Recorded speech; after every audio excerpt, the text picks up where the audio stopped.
Olha, no mês de julho, quase 1 milhão de famílias que recebem o Bolsa Família aumentaram a renda e vão sair do programa. A maioria delas, 536 mil, cumpriu os 24 meses na regra de proteção. Elas atingiram o prazo máximo de recebimento de 50% do valor que tem direito, por terem alcançado aí uma renda per capita entre R$ 218,5 e meio salário mínimo. Para falar desse assunto e, claro, de muitos outros, a gente recebe então mais uma vez o ministro do Desenvolvimento Social, ou como todos já rebatizamos, ministro do Bolsa Família, Wellington Dias. Bem-vindo, ministro. Bom dia. Bom dia, Karina. Você, toda a equipe, todos que nos acompanham, as emissoras parceiras também aí, o meu abraço. Olha, você imagina a minha alegria, né? A alegria quando a gente consegue localizar ali no Buscativa alguém que está passando fome, que está ali na insegurança alimentar. Mas o presidente Lula tem a justa clareza. Ali é uma ajuda que você repassa como o Bolsa Família, o BPC e a partir daí vários programas, mas o principal é como é que a gente dá a mão para essas pessoas, para que possam se qualificar, para que possam ali estruturar um pequeno negócio e ali, através da renda de trabalho, como aconteceu com esse mais de 1 milhão, não é, de famílias, nós estamos falando aí de aproximadamente 3,5 milhões de pessoas que saíram da pobreza esse ano de janeiro para cá. Na verdade, já são mais de 8,6 milhões pessoas que desde o começo deste mandato, em 2023, superaram a pobreza. São pessoas que saíram do Bolsa Família e a partir da renda, nós estamos falando aí de quase 24 milhões de brasileiros, não é, saindo da pobreza. Ministro, falando nisso, o governo tem feito aí várias políticas de incentivo, né, a pessoas em situação de vulnerabilidade. Um deles, o senhor esteve aqui várias vezes falando do Acredita no Primeiro Passo. Correto. Né? E aí eu queria saber a que o senhor atribui essa saída, se o Acredita no Primeiro Passo, todas essas ajudas que esses incentivos, melhor dizendo, que o governo tem dado de incentivo ao crédito, qualificação profissional. A que o senhor atribui a saída, então, agora de quase 1 milhão de pessoas do programa? Primeiro, agradecer às pessoas, né, que muitas vezes tem um preconceito, que as pessoas vão ficar viciadas no Bolsa Família. Tem muito, né? Muita gente fala isso. Mas olha, se alguém que já está na classe média, na classe alta, quer crescer, você tem ideia do quanto quer crescer quem vive na pobreza. Então, nós temos 3 blocos de ações. O primeiro deles, a educação. Ali tem direito ao Bolsa Família, mas tem que estar matriculado, tem que estar estudando, frequentando a escola, a aprovação, tem ali todo um apoio com o ministro Camilo, com toda a rede de educação para a aula de reforço, e todo ano, Karine, a gente tem a comemoração de milhares, de milhões de pessoas que se formam no nível técnico, se formam no nível superior, às vezes até pós-graduação, e são do Bolsa Família, são do Cadastro Único Social. Ali abre portas para o emprego. É gente que se forma no nível técnico agrícola, técnico em administração, técnico na área de enfermagem, mas também os que se formam em nível superior, em jornalismo, em medicina, em engenharia, e à medida que ali abre a condição de trabalhar, ganha a condição de sair do Bolsa Família, e muitos, veja só, indo para a classe média. A classe média brasileira está crescendo e boa parte é o público do Bolsa Família que está ascendendo.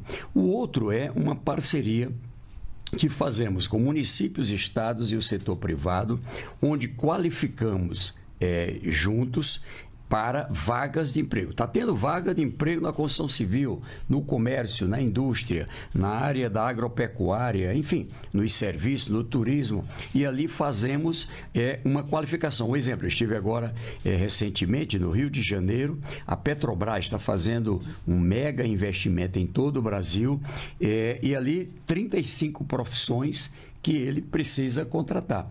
Abrimos o cadastro, ali fazemos a seleção, a qualificação junto com a Petrobras e aí estamos alcançando cerca de 20 mil pessoas do Bolsa Família, do Cadastro Único, sendo contratados. Então, e o terceiro bloco é esse, do pequeno negócio, o Acredita, não é? E trabalhamos o urbano e o rural, o Pronaf, o Agroamigo, não é? No norte, nordeste, sul, sudeste, centro-oeste, nós trabalhamos para garantir. Aquela pessoa quer empreender. Eu quero plantar melancia, eu estou querendo criar vaca leiteira, eu estou querendo trabalhar com criação de galinha caipira lá no Ceará. Né? Tivemos lá agora com o presidente Lula, na região ali do Cariri, Missão Velha, Juazeiro do Norte.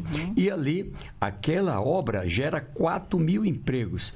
Aproximadamente a metade desses empregos é o povo do Bolsa Família. Não é? E ali muitos botam um negócio para fazer comida, para fornecer para os trabalhadores. O outro que quer comprar um veículo para transportar os trabalhadores. E nós financiamos. Financiamos no campo, financiamos na cidade. São cerca de 14 bilhões que já liberamos para o campo, para pequenos negócios, e aproximadamente 10 bilhões de reais para a parte urbana, e isso dá resultado. É interessante que o Brasil, por exemplo, comemora em 2023 1,5 milhão de novos empregos, 2 milhões e 300 mil pequenos negócios. Agora, em 2024, 1.700.000 empregos, 4 milhões de pequenos negócios. Esse ano, para você ter uma ideia, mais de 1 milhão de novos empregos e 2 milhões e 600 mil pequenos negócios. Os pequenos negócios estão predominando e são dos pequenos negócios a maior parte dos empregos, cerca de 70%, o que é muito importante. Um impulsiona o outro. Com certeza. Né? E aí o nosso povo dominando aí. Que bom, né, ministro? Vamos começar a chamar as rádios e os portais? Vamos lá. Então vamos embora. Então vamos direto para a Rádio Nacional de Brasília. E aí a gente fala também com a Rádio Nacional da Amazônia, Alto Solimões, porque estamos no Revista Brasil com ela. Priscila Mazenotti, um ótimo dia para você, minha amiga. Oi, Karine, bom dia para você, bom dia também para o senhor, ministro, para quem acompanha a gente.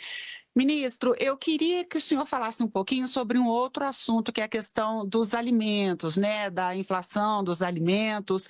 E aí eu queria que o senhor fizesse aí um paralelo com essa história do tarifaço dos Estados Unidos. O ministro da Fazenda, Fernando Haddad, ontem falou em redirecionamento da produção, né, claro, nesse contexto de exportação, mas também de possibilidade de aumento da oferta de produtos aqui dentro do Brasil, né? E aí a gente fala, por exemplo, suco de laranja, café, carne, fruta, mel, enfim, né? A possibilidade aí desse aumento da oferta aqui no mercado interno pode fazer com que o preço desses produtos baixe. O governo trabalha com essa possibilidade aí, beneficiando o consumidor brasileiro, né? Aquela história de repensar ali, analisar os cenários e acabar beneficiando o consumidor brasileiro nessa questão, ministro? Minha querida Priscila, eu quero saudar aqui você, toda a equipe aí da Rádio Nacional de Brasília, da Amazônia, do Alto Solimões, aí com a EBC. Nós tivemos aí na região, essa região tem sido bastante desafiadora. Daqui a pouco você está com enchente. Logo em seguida, seca. Então, eu tive no Rio Solimões, onde a gente vendo ali, o rio na calha, como se diz lá. Então, é uma situação em que as mudanças climáticas também impactam de modo muito forte. Ora, o presidente Lula confiou ao MDS, ao Ministério do Bolsa Família, como foi colocado, a mim como ministro, a coordenação de uma Câmara Interministerial de Segurança Alimentar. São 24 ministérios, ali comigo o ministro Fávaro da Agricultura, o ministro Paulo Teixeira da Agricultura Familiar, o ministro André, que está aniversariando hoje, ministro da Pesca, a presença, então, de um trabalho com os estados, com os municípios e com as empresas. E nele, a gente trabalha essa preocupação com segurança alimentar, ou seja, produtos que são da alimentação de cada região do Brasil, condições de, ali no período da safra, a gente compra alimento e garante ali com a Conab, com o setor privado, a armazenagem, a condição desse estoque, é um estoque regulador. Em algum momento tem subida de preço, libera dos estoques e com isso a gente garante um preço adequado. Notícia boa, o Brasil...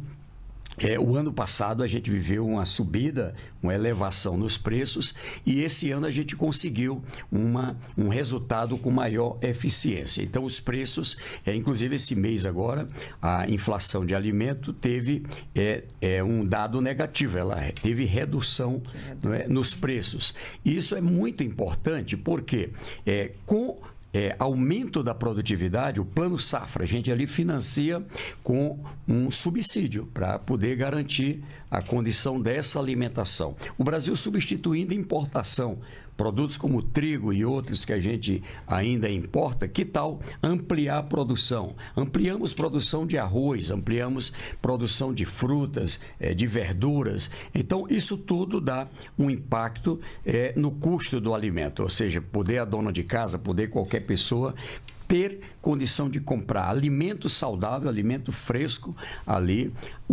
A própria reforma tributária, atuamos perante o Congresso Nacional e sou grato ali essa proposta com o ministro Fernando Haddad, com o presidente Lula, a ministra Gleice, garantiu a condição de isenção de impostos na cesta básica, aqueles alimentos que são básicos, incluindo carne, né? Então não pagam tributo, nem no município, nem no estado, nem no governo federal. Isso também ajudou aí a não só segurar, como inclusive reduzir os preços. Então veja, agora vem aí o tarifaço. Eu já digo de pronto, aliás, cantei essa pedra desde o primeiro.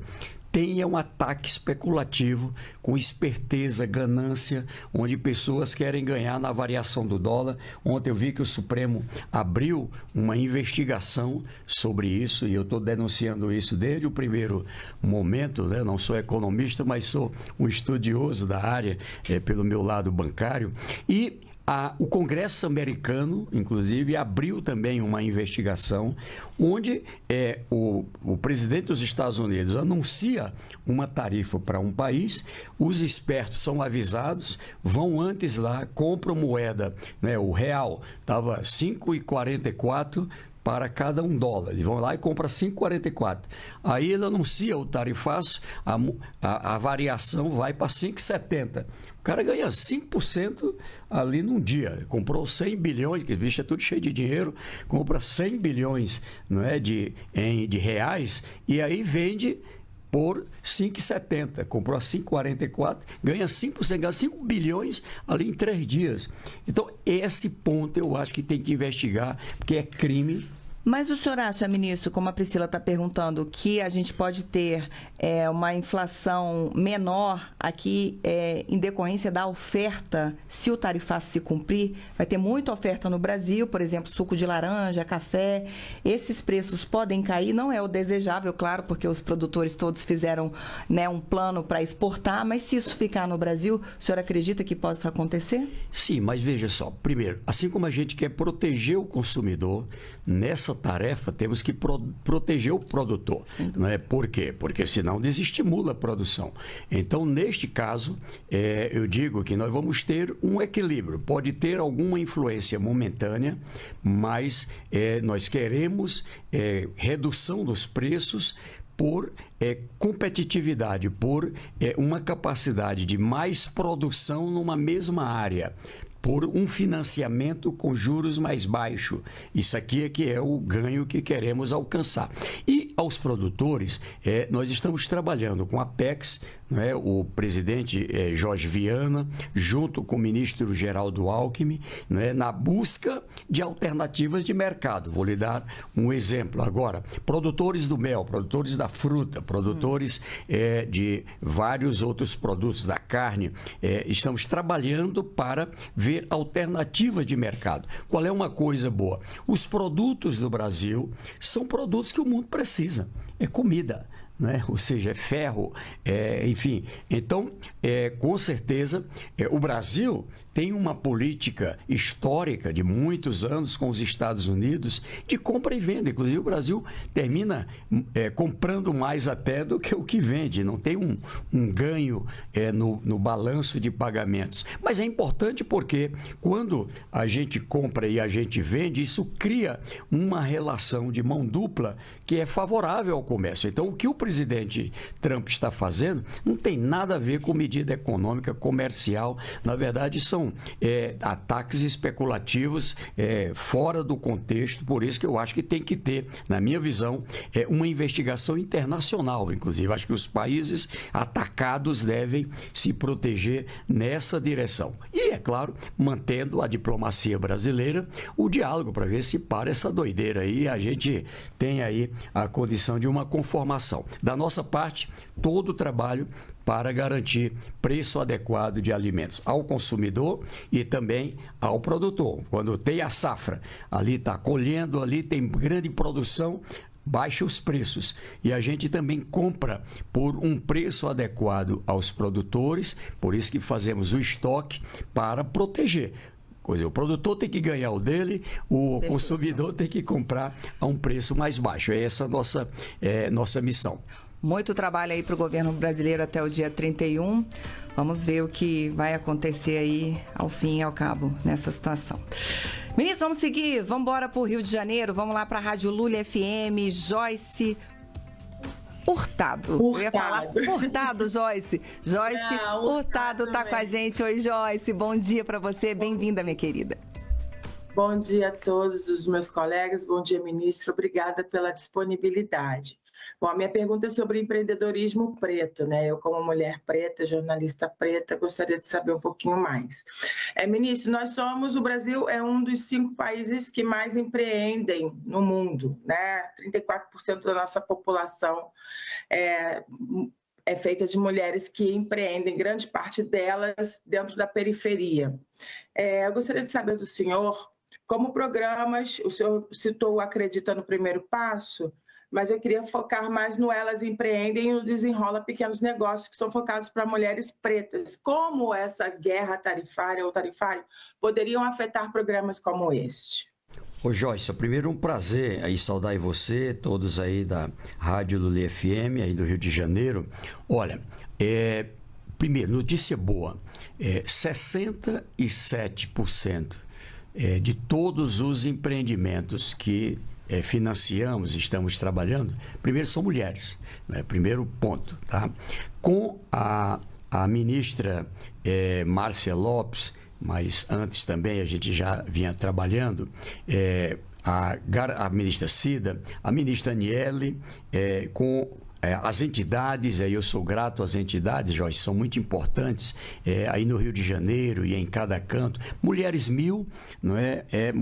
Esse trabalho, como você citou, de vários programas, ele tem garantido um foco para pretos e pretas, para a gente garantir a condição de alcançar quem ficou mais no esquecimento, quem quer a oportunidade e não alcança. E o resultado também é positivo. A gente teve, inclusive, o ano de 24, um crescimento de 15% a mais do que no ano anterior, não é? Com mulheres e mulheres negras e garantindo a condição de bons resultados, porque também a gente avalia. Veja que as pessoas tomam ali um financiamento e precisa ter assistência técnica para o negócio dar certo, né? Área como gastronomia, beleza, mas também na área de tecnologias, pessoas que dão aula de reforço, tem um conjunto de empreendedores e empreendedoras, onde a gente faz ali um primeiro financiamento até R$21 mil, depois até R$80 mil, depois até R$1.200.000 pelo Acredita. A mesma coisa no campo, também trabalhando beneficiamento. Produz leite, beneficiar. Produz animais, ali beneficiar. Gastronomia. Então, esse caminho tem dado, sim, bom resultado e a gente vai seguir priorizando. É isso. Bom dia, ministro. Hoje com o ministro do Desenvolvimento, Assistência Social, Família e Combate à Fome, o Wellington Dias, ministro do Bolsa Família, que é assim que a gente gosta de chamá-lo, né, ministro? Vamos, ministro, lá para Mato Grosso do Sul, vamos para Dourados, vamos lá para a Rádio Grande FM. O Heraldo Maciel também está com a gente. Oi, Heraldo, bom dia para você. Bom dia aos colegas, bom dia, ministro, parafraseando aqui o programa. Ministro, prestando atenção aqui no que o senhor diz, há uma situação que provoca preocupação, que se trata do tarifaço e as suas consequências, né, na economia do Brasil. Eu vejo aqui que há a chamada regra de proteção, que é para aquelas pessoas que precisam fazer uma transição entre o Bolsa Família, né, os programas de assistência, e que vão investir, né? Vão para o mercado de trabalho. Como é que funciona essa regra de proteção? E, ministro, eu acrescento aqui o seguinte, digamos que essa pessoa, essa família, ela vá para trabalhar, amanhã perde o emprego, ou resolve investir em um pequeno negócio e não deu certo. Ela pode retornar para o programa? Olha, Heraldo Maciel, primeiro meu abraço aí também para todo o nosso time aí da Rádio Grande FM, aí em Dourados, no Mato Grosso do Sul, viu? Não pode errar, não. Saudar aí, eu tenho grandes amigos aí, tivemos aí, inclusive, aí no trabalho dessa área do empreendedorismo com os indígenas, né? E é interessante, eles produzem, por exemplo, a mandioca, fazem ali a tapioca, usam a tapioca com um pouco de trigo para fazer pão, junto com uma massa que é feita de abóbora, e esse pão é fornecido para alimentação escolar. Comida saudável, fabricada pelos indígenas. Então, eu quero parabenizar o Humberto, que é o secretário de Agricultura, que faz esse acompanhamento com o governo do Estado, com as entidades. Mas, veja só, sua pergunta é muito importante. Primeiro, a minha preocupação com o tarifaço, ela é mais no câmbio. Né? Porque como a gente ainda compra alguns produtos em dólares, em moeda estrangeira, quando desvaloriza o real, termina tendo ali um impacto no preço do que a gente compra de fora. Neste caso, eu acho que, graças a Deus, está voltando aí ao normal. Ontem já fechou a 5,6, enfim. Fica acompanhando aqui, um olho no prato e o outro no gato, literalmente. Agora, a sua pergunta ela é importante para compreender. Nós fizemos mudanças. As pessoas estavam com medo de ir trabalhar, com medo de fazer um negócio e perder o benefício. Hoje só perde o benefício quando sai da pobreza. Ou seja, o objetivo é tirar da pobreza. Então, nós temos nesse instante, nesse mês de julho, no pagamento que estamos fazendo, 4 milhões de famílias que recebem o Bolsa Família 100% e recebem o do salário da carteira ou do negócio. Por que não sai? Porque quando a gente divide a renda, ele ainda não saiu da pobreza. Não é? Quando eleva a renda, tem uma regra de proteção. A gente paga 50%, e aí vai até 12 meses, não é, com esse pagamento para poder garantir. Esse emprego é seguro mesmo, o empregado e o patrão se entenderam, enfim. Então, esse trabalho tem dado bom resultado. 17 milhões de pessoas já celebraram o contrato de admissões. O ano passado, 98% das vagas de novos empregos, desses 1.700.000 novos empregos, o povo do Bolsa Família, do Cadastro Único, 98%. Esse ano, 91% desses cerca de 1 milhão de empregos, 910 mil é o povo do Bolsa Família, do Cadastro Único. Então, o povo quer trabalhar. E o principal, meu querido Heraldo Maciel, quando vai para o emprego, e a renda eleva, ele sai do Bolsa Família, mas ele não sai do cadastro. Aquela beneficiária, aquele beneficiário permanece no cadastro. Lá na frente, perdeu o emprego, não entra mais em fila. Automaticamente, após o aviso prévio, já volta para o Bolsa Família. Ou seja, o Bolsa Família é um colchão de proteção social. Não é? Entrou uma vez, só sai para cima. Então, quem perde o emprego não entra mais na fila para voltar. Volta automaticamente para o Bolsa Família. E essa é, eu digo, a principal mudança. Todo mês, eu lá no Ministério, com a nossa equipe do cadastro, lá o Rafael Osório, a Eliane Aquino, enfim, a gente faz a folha de pagamento com o DataPrev, com Caixa Econômica e garante essa condição que é muito favorável. Ministro, eu vou aproveitar até a pergunta do Heraldo para emendar uma outra aqui, já vou chamar a Rádio Vox lá em Minas, mas é o seguinte, quando a pessoa sai do Bolsa Família, ela automaticamente também sai de todos os outros programas sociais? Essa que é a vantagem, não sai. Porque, veja, além do Bolsa Família, do BPC, Karine, temos 36 outros programas. É o Pé de Meia, é Farmácia Popular, é o Tarifa Social de Energia. Então, é exatamente por isso que a gente fez essa regra. Sai do Bolsa Família, porque elevou a renda, porque saiu da pobreza, mas não sai do cadastro.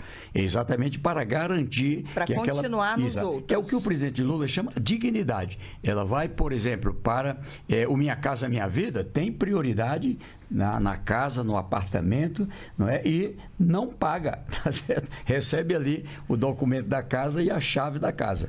Excelente. Então, você que tem vontade de sair do Bolsa Família ou que está quase lá para sair do programa, não se preocupe que você não sai dos outros programas aí do governo, como o Pé de Meia, né, ministro? E Exatamente. Tantos outros que o governo tem. Vamos embora, ministro. Vamos lá para Ipatinga, vamos a Minas Gerais, vamos lá para a Rádio Vox. Marcelo Augusto está com a gente. Oi, Marcelo, bom dia. Bom dia, Karine. Bom dia, ministro. Bom dia aos colegas e a todo o Brasil que nos acompanha. Ministro, eu falo de Ipatinga, na região do Vale do Aço, em Minas Gerais. É uma região muito conhecida pelo presidente Lula, muito por conta do envolvimento sindical dele. Aqui nós temos a Uzi Minas, a maior produtora de aços planos da América Latina, a Aperam, uma das maiores produtoras de aço inox do mundo. E tendo em vista tamanha riqueza, de acordo aí com dados do CAD Único de 2022, cerca ali de um pouco mais de 21% da população é considerada que vive em situação de pobreza, com renda mensal de R$ 210 por morador. E mais de 40% são considerados de baixa renda.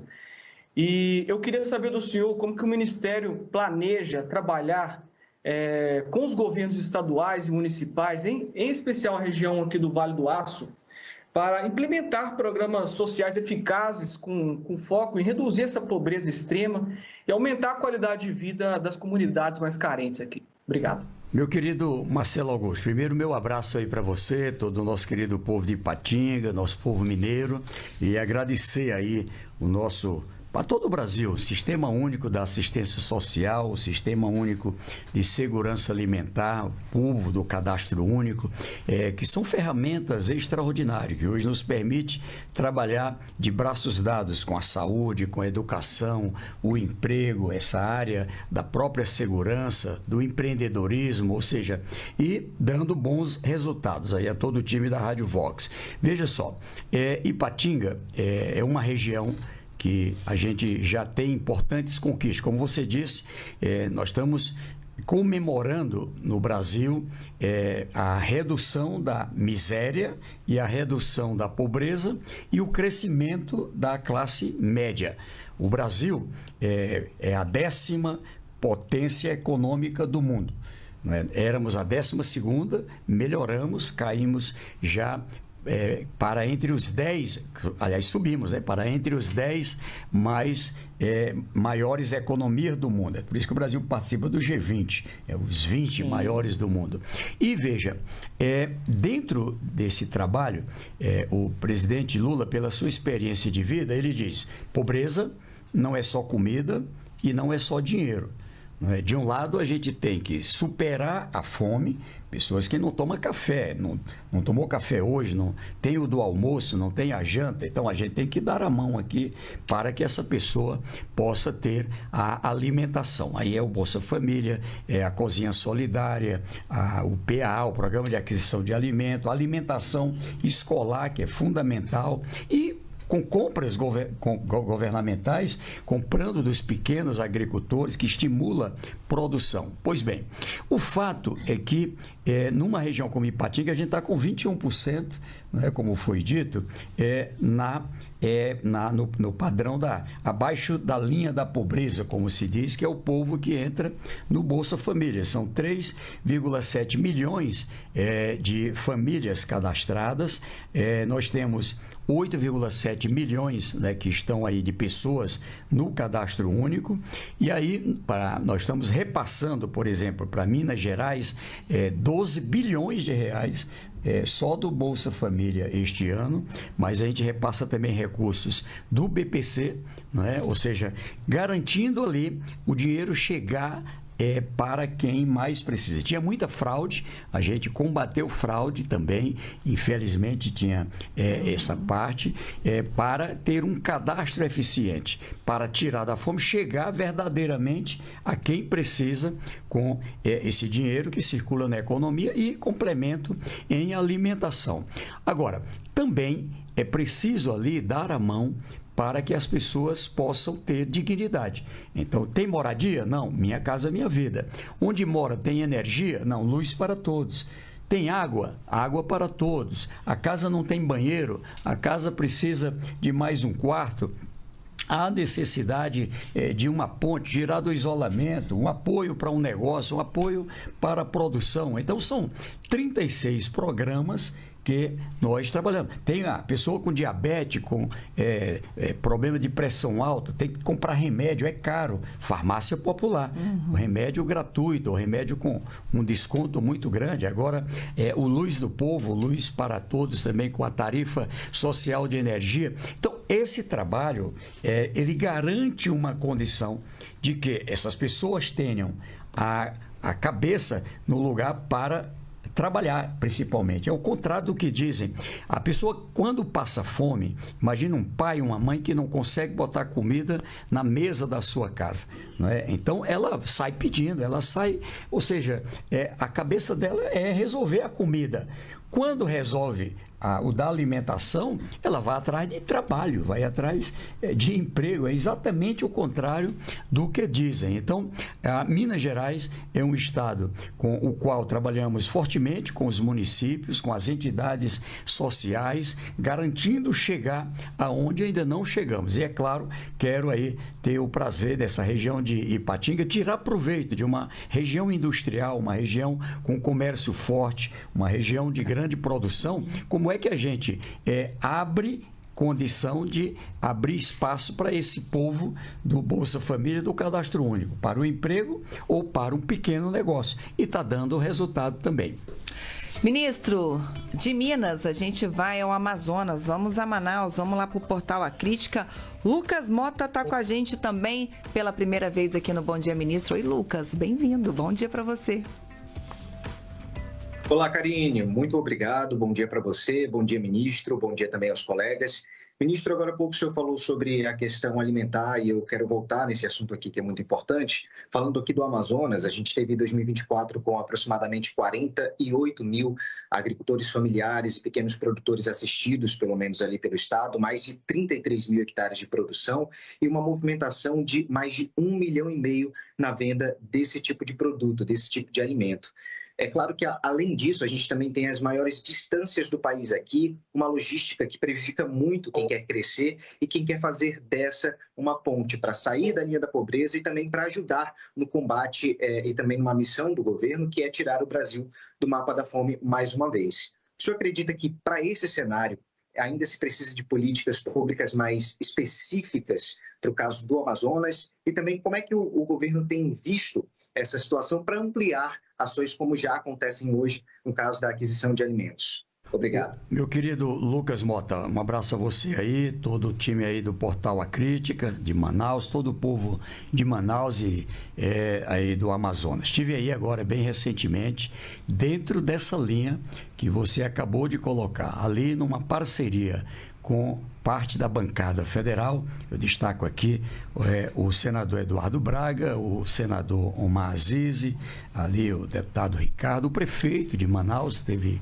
presente aí também, e trabalhamos uma parceria com equipamentos, né? Ou seja, ali para fazer o transporte de alimentos com embarcações, não pelas estradas. Uhum. Boa parte das localidades para transportar o peixe, para transportar o açaí, para transportar vários produtos, precisa ali trabalharmos com embarcações. Então, o Ministério trabalhava, caminhonetes, trabalhava a van da equipe da Segurança Alimentar e do SUAS, do Sistema Único de Assistência Social, e aí agora a gente podendo trabalhar com embarcações adequadas também, com toda a segurança, para os profissionais, mas também para os pequenos. A gente colocou esses equipamentos para indígenas, equipamentos para ribeirinhos, para os pescadores, enfim, e garantindo com isso melhor resultado. Olha só, um ponto importante aqui que eu vou destacar. De um lado, apoiar para que se tenha maior produção. Do outro lado, dentro do próprio contexto da COP30, ou seja, da preocupação ambiental, a recuperação de áreas que não são em unidades de conservação, não são parques de conservação, parque ambiental, ali a gente patrocina um trabalho para a produção de mudas de plantas nativas que são produtivas, é uma floresta produtiva, ou seja, aquela área que queimou, aquela área que foi devastada, ali a gente recupera plantando açaí, castanheira, guaraná, cupuaçu, cacau, ou seja, plantas que são do ecossistema local, e quando essa floresta atinge uma determinada idade, ela é uma floresta que emite oxigênio, capta CO2, ou seja, é boa para o meio ambiente, ela é reservadora de água, ela é contenção de água, mas ela é produtiva. Ou seja, os nativos ali são pagos para a garantia Bolsa Verde, né, e mais a compensação social para a produção, e depois ganham do resultado. Ou seja, esse ponto é, por exemplo, uma novidade entre tantas que estamos trabalhando na região. Como garantir o ambiental integrado com o social e o econômico? Então, esse desafio, porque as pessoas que moram ali precisam e querem crescer. A gente quer dar esse apoio para crescer e assim, Lucas, vamos seguir trabalhando, aprendendo também com povos da floresta aí para que possam nos ensinar os caminhos para que a gente possa dar aí a condição de bons resultados. E do Amazonas, ministro, a gente segue para o seu estado. Vamos lá para o Piauí, vamos a Teresina, vamos lá ao Portal Dia. Ezequiel Araújo, bem-vindo você também, um ótimo dia. Muito bom dia, Karine Mello, muito bom dia ao ministro, bom dia aqui aos meus colegas e, claro, a todos também que nos acompanham. Ministro, eu trago agora informações mais agravantes, principalmente referente à grave seca que assola todo o Nordeste, São mais de 570 municípios e, especificamente aqui ao estado do Piauí, são mais de 150 municípios que estão sofrendo com a grave seca em várias regiões. Nesse sentido, eu faço a seguinte pergunta. Diante das particularidades do Piauí, como o alto índice de ruralidade, seca, migração, que políticas do Ministério do Desenvolvimento Social, Família e Combate à Fome têm estruturado para garantir que os programas de transferência de renda e inclusão produtiva sejam também efetivos no ambiente rural, principalmente levando em consideração as previsões de seca severa que temos para este ano. Muito obrigado. Olha, Ezequiel, primeiro meu abraço aí a você, todo o time aí do Portal Dia, tenho muito carinho aí pelo trabalho de vocês e, claro, para mim a Teresina, Estava aí ontem, aí cheguei hoje, aliás, cheguei ontem de Teresina, tivemos aí boas agendas, vim na madrugada e veja só, acompanho essa situação de seca no Nordeste. Eu fui governador do Piauí, fui presidente do Consórcio Nordeste. Agora, coincidência, o Rafael Fonteles é o atual presidente do Consórcio Nordeste. E estamos trabalhando, porque, veja, isso que eu falei aqui, a mudança climática é uma realidade. Seca sempre teve no Nordeste. Sempre teve, né? De tempos em tempos, seca. Qual é a diferença? É que, normalmente, você tinha ali o mês de janeiro, fevereiro que não choveu, mas lá na frente, março, abril, maio, chovia. E a pessoa tirava ali alguma produção. Este ano foi, como a gente diz no Nordeste, inteiriço, ou seja, foi o período todo que era para chover, não é, sem as chuvas. Então, é algo muito, muito grave, não é?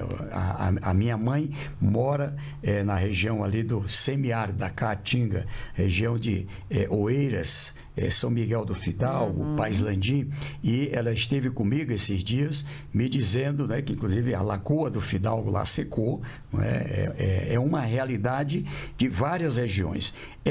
Nós estamos com vários municípios, com decreto de emergência. O primeiro é esse, o município tem que fazer o decreto de emergência. Fazendo o decreto de emergência, juntamente com o ministro Valdez, juntamente com a área da saúde e outras áreas, a gente trabalha em 2 blocos. Um primeiro, ajuda humanitária, não é? Perdeu a produção de alimentos.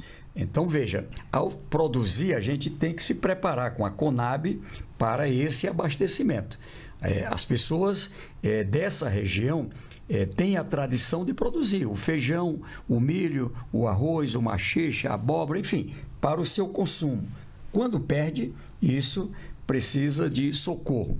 E a gente garante com isso cesta de alimento, transferência de renda, mas também nós trabalhamos medidas definitivas.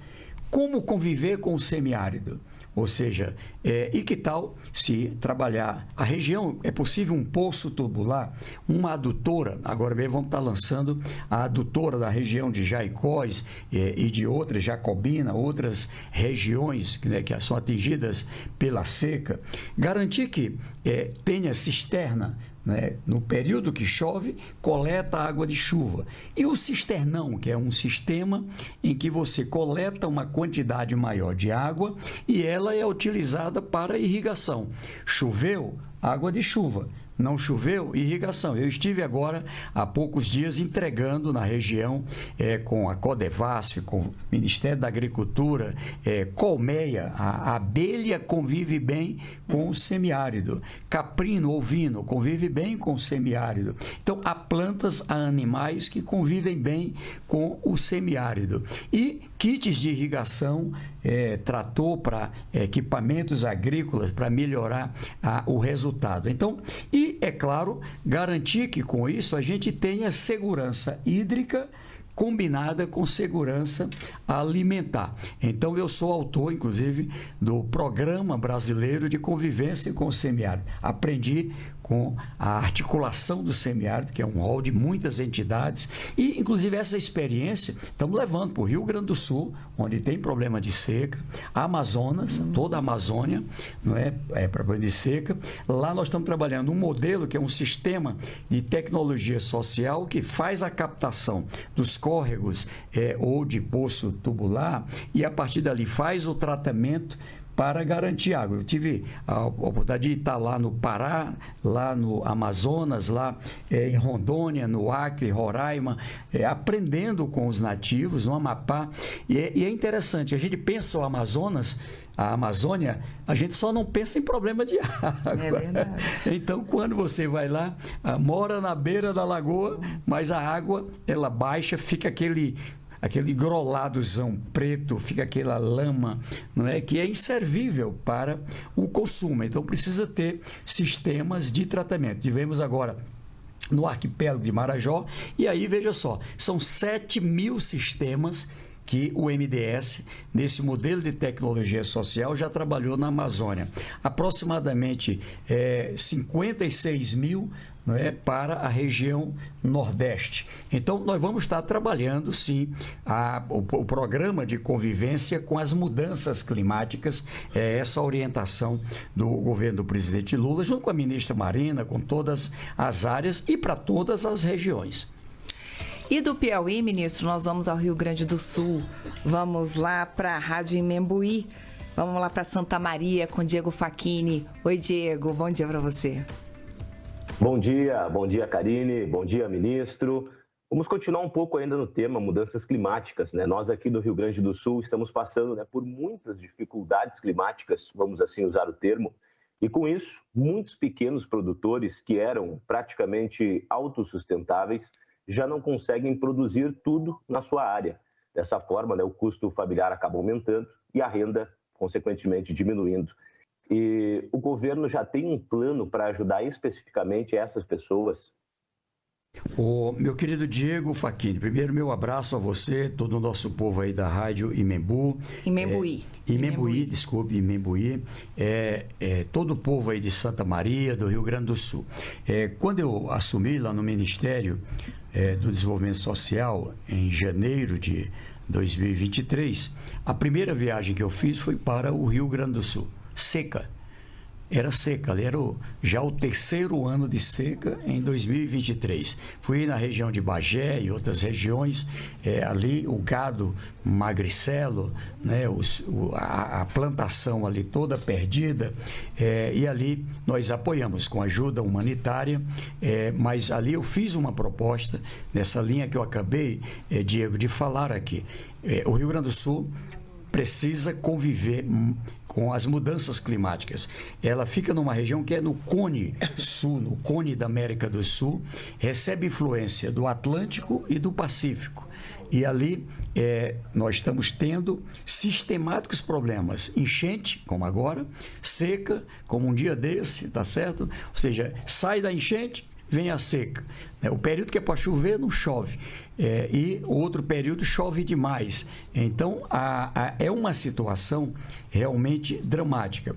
E um dos caminhos é a produção irrigada, a necessidade de trabalhar modelos de irrigação. Começamos a experimentar com sistemas de barramentos de água, com sistema de adutor de irrigação e também com o modelo do cisternão, que é uma tecnologia que faz captação de água de chuva para ser usada ali no período que não chove, não é? E com isso garantir água para o gado, água para suíno, para aves, para plantação, ou seja, garantir uma condição de convivência com a mudança climática. Essa, infelizmente, é uma realidade de parte de Santa Catarina, do Paraná, mas especialmente Rio Grande do Sul. Mas já é possível verificar a tensão no Sudeste, na região Centro-Oeste. A gente teve incêndios no Mato Grosso do Sul, em Rondônia. Eu mesmo fui lá num período crítico, lá a mortandade de animais, o risco para as pessoas sofrerem incêndio. A região Norte, como eu falei aqui, e o Nordeste. Então, Diego, sim, nós estamos trabalhando, as nossas equipes não deixaram. A gente criou, a partir da experiência do Rio Grande do Sul, a Força SUAS. Já tinha a Força SUS, agora a Força SUAS. O que é isso? São profissionais do Brasil inteiro que são qualificados para situações de emergências e de calamidade. E na hora de uma necessidade, assim como os bombeiros, deslocam para aquela região já preparadas para as condições de atendimento. Aí estamos numa fase de reconstrução de estradas que ainda tem muitas em andamento, redes elétricas que foram atingidas, habitações, ainda não concluímos todas as moradias e vamos continuar. Ajuda humanitária combinada com reconstrução, mas também preparando desde o sistema de alarme, não é, até as condições de andar. E com o governador Eduardo Leite, ali destaca o trabalho da sua equipe social, muito destacado, Beto Faro, que é um o secretário da Assistência Social, integrado com os municípios, a importância dos movimentos sociais, as redes de solidariedade com cozinhas solidárias, enfim. Então, esse trabalho de ajuda humanitária combinada com medida definitiva, a preparação para a convivência com as mudanças climáticas, adequando a região para uma nova resiliência, uma nova resistência, tolerância, não é? Seja a efeitos de excesso de água, seja de seca.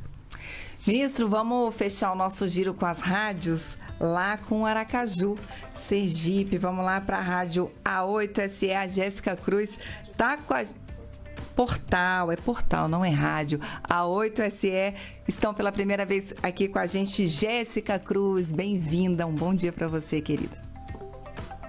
Bom dia aos colegas, bom dia ao ministro. E a minha pergunta, ministro, é com relação aos gastos do governo. Existe aí uma busca incessante por aumentar a arrecadação e diminuir os gastos. E, ao mesmo tempo, uma pressão do Congresso que também não quer cortar na própria carne. E aí eu pergunto ao senhor como existe esse diálogo, como é que acontecem as discussões do Ministério do Senhor com o Ministério da Fazenda para que a gente não tenha um impacto negativo nos programas sociais. Ô Jéssica, primeiro meu abraço aí a você, todo o nosso querido povo de Aracaju, de Sergipe. Estive aí agora, bem recentemente, num evento Nordeste, não é, do Sistema Único da Assistência Social, e de novo agradecer aí todo esse time, e você aí pelo portal A8SE e também aí a todo o nosso querido povo. Olha, veja só, eu falo com a autoridade de ser parte do Congresso. Eu sou senador eleito pelo Piauí, estou à disposição do Executivo para essa missão no Ministério da Área Social, tirar o Brasil de novo do mapa da fome, se Deus quiser vamos tirar, com redução da miséria e da pobreza, e vamos alcançar. Ora, é um plano. Quando desmantela o plano, claro, dá errado. Se você tem o piloto fazendo um plano de voo e alguém desmantela o plano de voo, é risco. Não é? Quando você tem qualquer empresa, a empresa tem um plano e alguém desmantela o plano, é risco. Seja no setor público ou no setor privado. Então, o nosso plano, ele é sintetizado no orçamento. Não é? E tenho conversado com meus colegas no Senado, na Câmara, do efeito que tem o desmantelamento do orçamento. Não é? A criação de despesas, por exemplo, tinha toda a reivindicação dos estados para a negociação da dívida dos estados.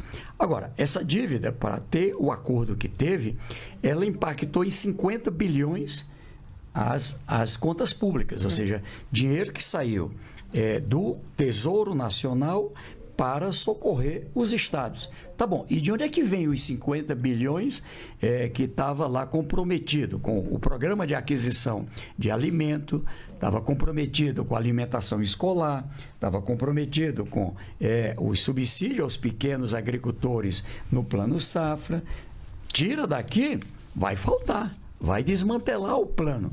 Então,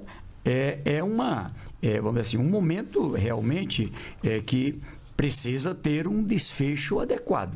Ou seja, afinal de contas, somos um país onde quem é do executivo tem compromisso, responsabilidade com o povo, sim, mas o Congresso também. Mas o judiciário também. Então, os três poderes, os três níveis de governo, a própria Constituição já fala da separação, da independência, mas da harmonia. A harmonia.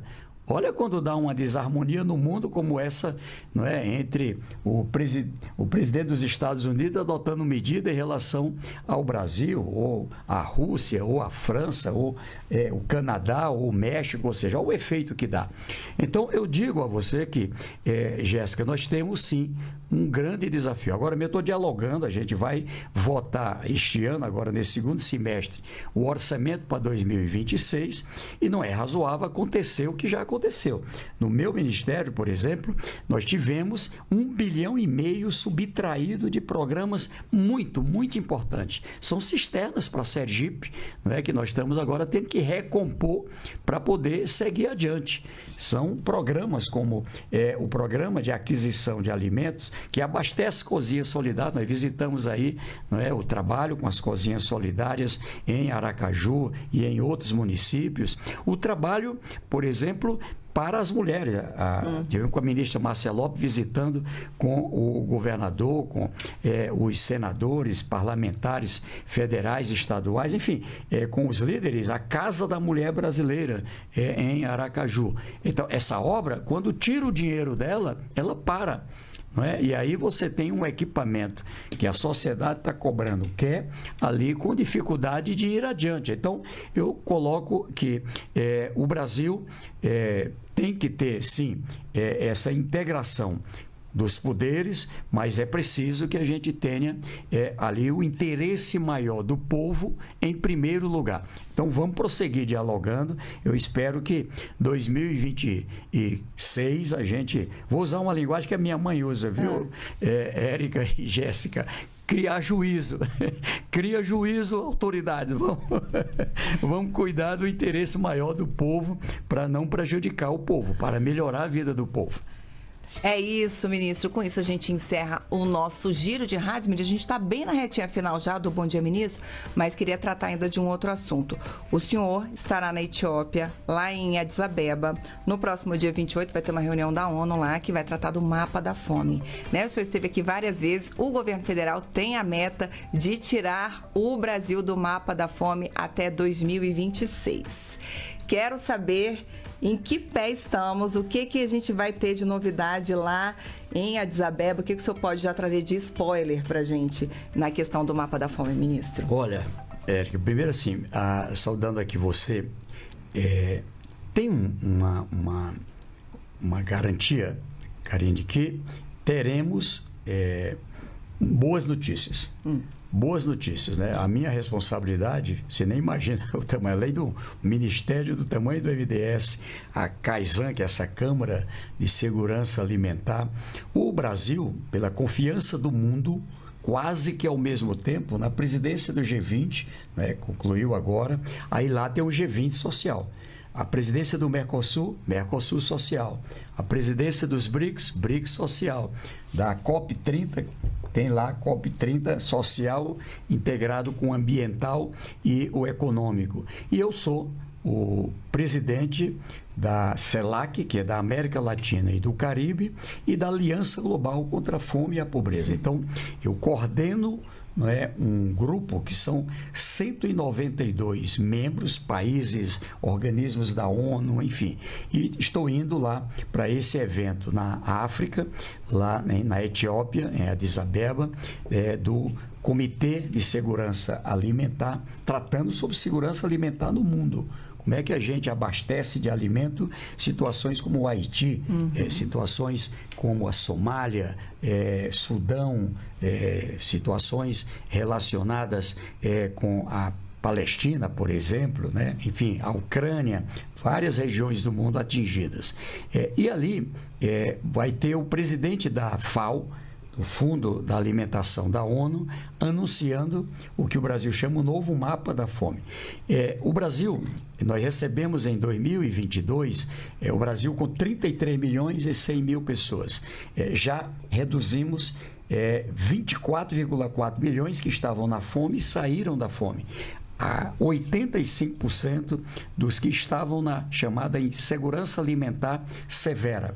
Então, é uma conquista muito importante, mas aqui há necessidade de mais redução. Eu acho que vamos ter nova redução. Também a garantia, não é, de redução no mundo. A meta é até 2030 o mundo reduzir o mais perto de zero já que o mundo produz alimento, como justificar a gente passando fome? Eram 750 milhões, em 23 caiu para 735. Foi bom porque parou de crescer, e uma ligeira redução ajudada pelo Brasil. Agora, em que patamar vamos ficar? Eu acho que vamos ter redução no mundo, acho que vamos ter redução no Brasil. Vai sair do mapa da fome? Ainda não. Mesmo em 23 e 24, a gente já estaria fora do mapa da fome. 23 a gente reduziu de 4,7, caiu para 2,8. E agora, em 24, eu acho que a gente deve ter ficado aí 2,3%, 2,4%, 2,5% para baixo já sai do mapa da fome. Mas o critério da FAO é um triênio, para não ser aquela coisa conjuntural, tem que ser a média de 3 anos. Então, eu lhe digo, o resultado de 24 nos dará a segurança de que neste ano de 2025, por isso que não pode faltar orçamento, Jéssica, que neste ano de 2025 a gente complete o triênio para, em julho de 26, no anúncio da FAO, o Brasil fora do mapa da fome, o que será um recorde. Veja que o Brasil, que já é o país que tirou da fome em menos tempo, 11 anos, agora vamos alcançar, se Deus quiser, em 3 anos. E, ao mesmo tempo, reduzindo a fome, reduzindo a miséria, estava em 9%. O Banco Mundial divulgou agora, caiu para 4%. Reduzindo a pobreza estava em 37% em 2021, caiu agora para 23%, segundo o Banco Mundial, FGV, vários estudos do IBGE, do IPEA. Nós tivemos a maior redução da desigualdade da história do Brasil. Todos esses indicadores são recordes, não é? Tanto da miséria como da pobreza. E o índice Gini, que era 0,544, quanto mais perto de 1, mais desigualdade, caiu para 0,50, ou seja, para menos desigualdade. E o IDH, o Índice de Desenvolvimento Humano, o Brasil subiu 5 casas no ranking internacional, passando vários países, melhorando, nesse caso, a ação social, a educação e a saúde. Então, eu digo que estamos no rumo certo e, se Deus quiser, próximo ano, com o resultado de 25, teremos o Brasil fora do mapa da fome, coordenado pelo nosso presidente Luiz Inácio Lula da Silva. Tomara, ministro, acho que estamos num bom caminho. Quero agradecer mais uma vez a sua vinda aqui ao Bom Dia, Ministro. Quero deixá-lo aí à vontade, aí 1 minutinho para se despedir da gente. Olha, meu abraço aí a todos que participaram aí pelas várias emissoras, portais, enfim, no Brasil inteiro, norte, todas as regiões. Isso. E aqui, em seu nome, Karine, aqui agradecer também todo o apoio da equipe. E é claro, eu acho que a gente tem orgulho de viver num país que é uma grande potência do mundo. Tem orgulho de viver num país que é o 4º maior produtor de alimentos do mundo. E que tal esse país, não é, com essa força, ser um país sem fome, ser um país sem pessoas na miséria, na pobreza? Ou seja, queremos um país de uma forte classe média que está crescendo. Ela estava caindo, estava em 43% da classe média, voltou a subir, está em cerca de 51%. Então isso é bom. Quanto mais classe média, melhor. Quando alguém sai da fome, ali é alguém que tem chance de uma vida saudável, melhor. Imagine crianças, idosos. Quando alguém sai da pobreza, é inclusão socioeconômica. Então eu fecho dizendo a você, eu tenho orgulho de trabalhar o social como parte estratégica do desenvolvimento econômico. O social como parte que impulsiona o crescimento da economia, do PIB, tendo impacto na vida de todas as brasileiras e brasileiros. Então, que Deus abençoe o Brasil, que a gente possa alcançar cada vez melhor resultado para o nosso povo, especialmente para quem mais precisa.